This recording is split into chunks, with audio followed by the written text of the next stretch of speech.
Well, good morning again. It is 6:11, and here we are. Hope you had a good weekend. We're going to be getting into the Word here shortly, but before we do, let me just bring you up to date on a couple of things. These 6:11s have now been posted to our website. You can go to Websterville.org. At the top, you'll see morning devotions, and you'll be able to click right on there. And thankfully, very thankful to Tim. He's made a list of all those that we have recorded, and he has them in chronological order. So if you've missed one, you can always go back and do that. We obviously have been doing studies from beginning all the way back to a study on how we think, the processes of the heart and mind. We led us into then later a study into Noah. We looked at a little bit of prophecy regarding Noah, especially around Matthew 24. Then we looked into the life of Aquila and Priscilla. And this week we're going to begin a study into the life of Jeremiah, which I expect is probably going to take about 3 weeks because there's a lot to cover. And there's some intricacies in the life of Jeremiah that are worth taking more time with. And so I look forward to that, and I hope you do too. Maybe you can invite someone to come and join us if you think it would be a blessing to them as well. We, again, are grateful for how God's working and will continue to work, and we look forward to what He has in store for us, okay?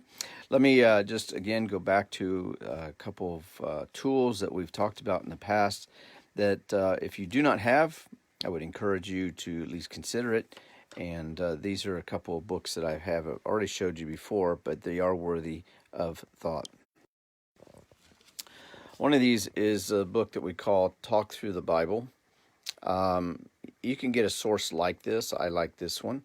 And again, if you don't have this on your shelf, it's something that you can easily find online and probably free. Basically, what we're looking for is a book that can give us some references regarding the book that you're about to get into. This book particularly gives us who the author is, gives us the timetable, the date when it was written, gives us a theme for the book, gives us key verses and key chapters. I find it to be very reliable. When it comes to the study of Jeremiah, or the Kings, I totally encourage this book, Reese's Chronological Study of the Bible. Because you have First Kings and you have Second Kings, you have First Chronicles and Second Chronicles, and then we have the prophets that run parallel. Sometimes it gets confusing as to how things go. This is a really good source.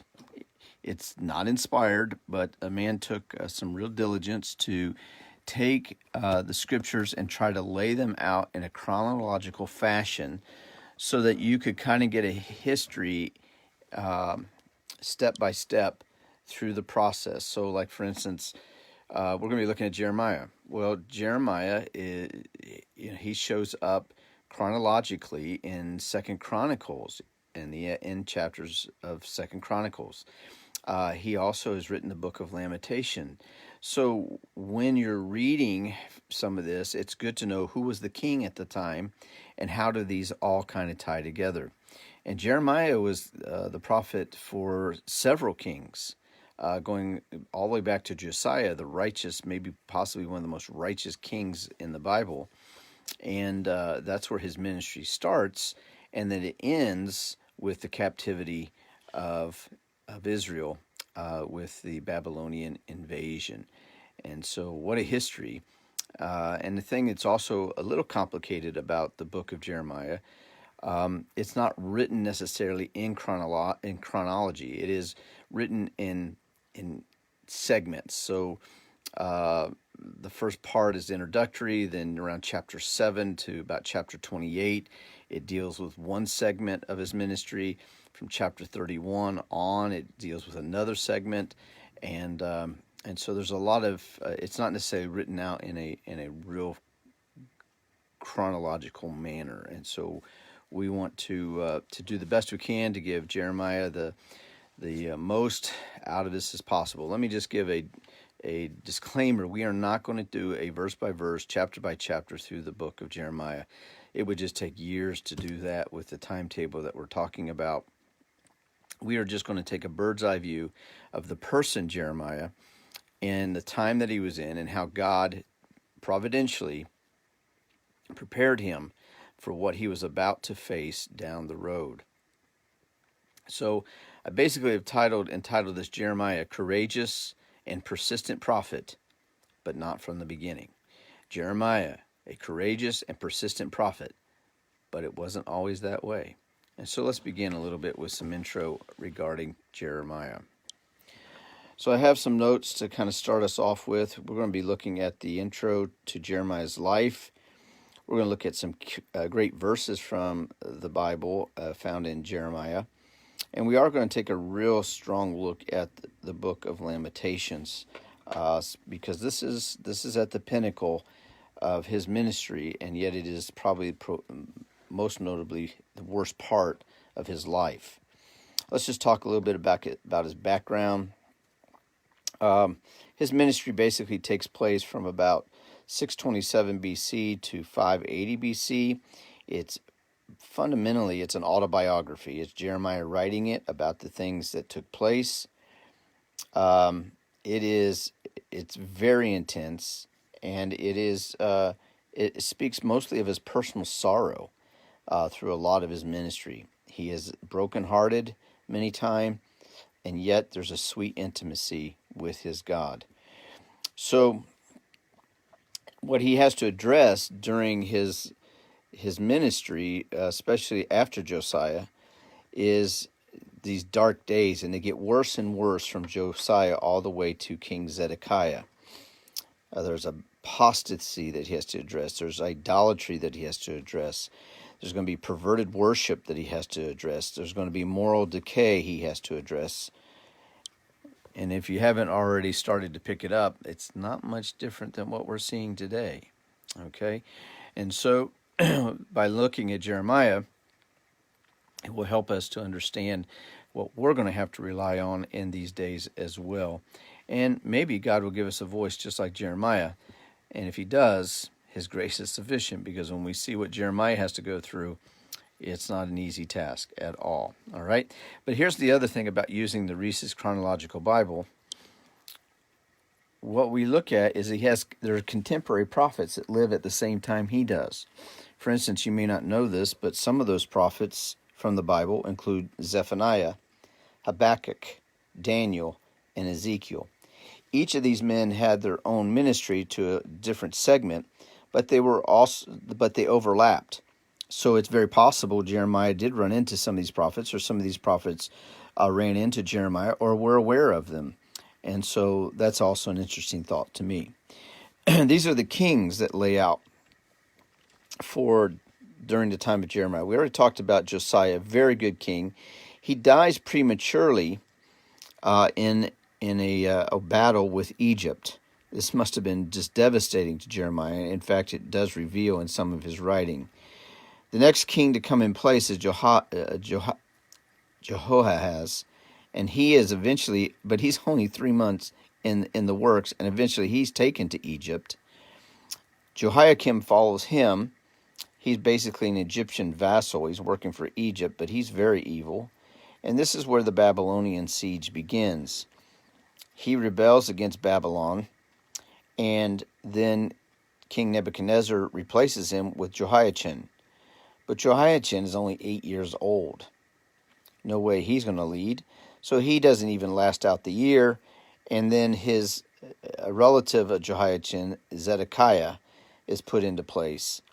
And Zedekiah is very, very evil. All right?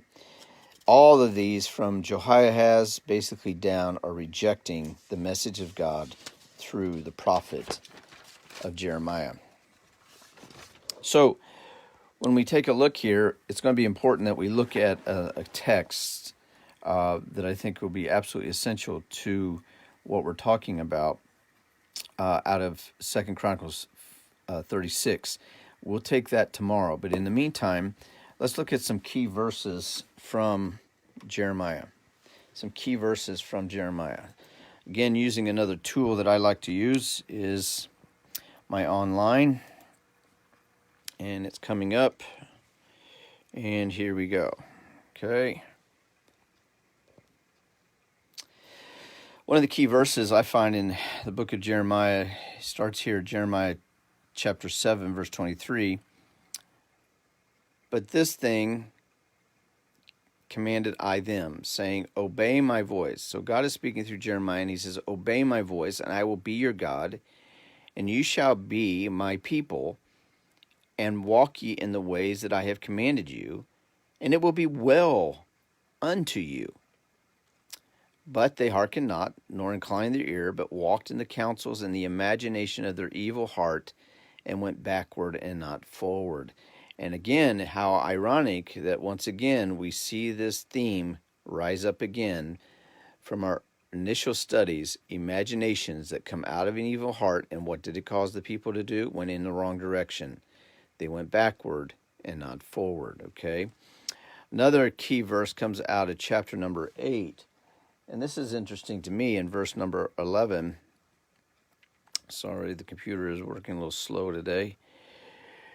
Where we hear that the messages of the day are peace, peace, right? And that's what a lot of people want to hear today. And so remember, he says in verse 11, for they have healed the prophets are coming forward, but they're not doing anything right. For it says they have healed the hurt of the people of my people. What's it say? Slightly. So the ministers of the day in the time of Jeremiah are only helping the people slightly. And they just basically say, peace, peace. But the problem is, there is no peace. Again, seems like an area that would be where we are in this day and age. We have so many what we call ministers in churches that are just, basically petting people and trying to calm them down, but nothing that lasts, nothing that is sustainable, nothing that really comes from heaven. Remember, the peace that we're talking about is a supernatural peace. It's the peace that passes understanding. It's the peace that is not found in the world. It is the peace that comes solely from the throne of God. And unless a minister is tied to God, how can he or she even bring that kind of ministry? And I say he, she, because that's what we have today, right? And so when we go on here, we see then in Jeremiah chapter number 12, he says, were they ashamed when they committed abomination? No. They were not at all ashamed, neither could they blush.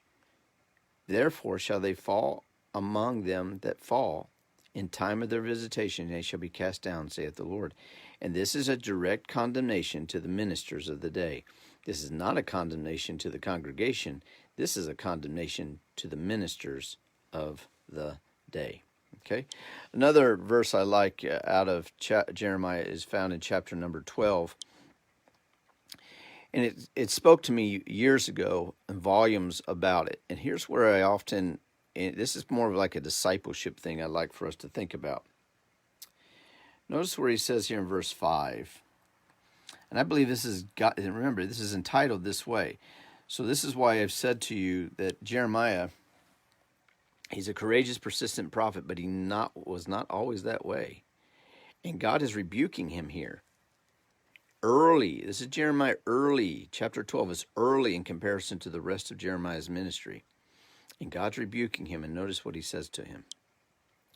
Jeremiah 12, verse 5, if thou hast run with footmen, and they have wearied thee, then how canst thou contend with horses? And if in the land of peace wherein thou trusted, they wearied thee, then how wilt thou do in the swelling Jordan?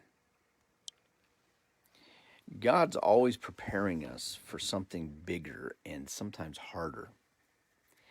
And he brings us to this, Jeremiah has brought to this revelation that says, you know what, you've been running in a time of peace, and you've been running with footmen. And if that's wearied you, what are you going to do when you got to run with horses? And if that's wearied you, what are you going to do when you have to run across or through the swelling river of Jordan?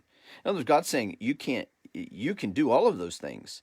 But if you're already wearied at the lowest of points, how can you ever get to the other points that are going to require a greater task and greater effort? See, God's already prepping Jeremiah here. You're going to have a task that's on you that's far greater than what you're facing now. It's time that you kind of do, as we sometimes say, a gut check. Do I have it? Will I have it? Do I intend to keep going? Do I intend to be faithful? How ironic that one of the great verses out of Lamentations, the words of Jeremiah, great is thy faithfulness. Jeremiah goes through the hardest of times and he comes to the conclusion, great is thy faithfulness. And so tomorrow we're going to be going into 2 Chronicles chapter 36, lays out many of the kings that we just discussed. It's going to show kind of the chronology of what happens and why God brings captivity on Israel through Babylonia and the king Nebuchadnezzar. And we're going to see that even though Jeremiah is not necessarily written in all of that, Jeremiah is in all of that. And what Jeremiah had faced, what he's going to have to face as we go forward. I'm excited about this study. There's a lot of great, interesting things here that we're going to look at. Hope you can continue to join us. Good to see all of you today. Hope you go forward with God today. He's worth it. Go with him. Let him go with you, and it will be a blessing.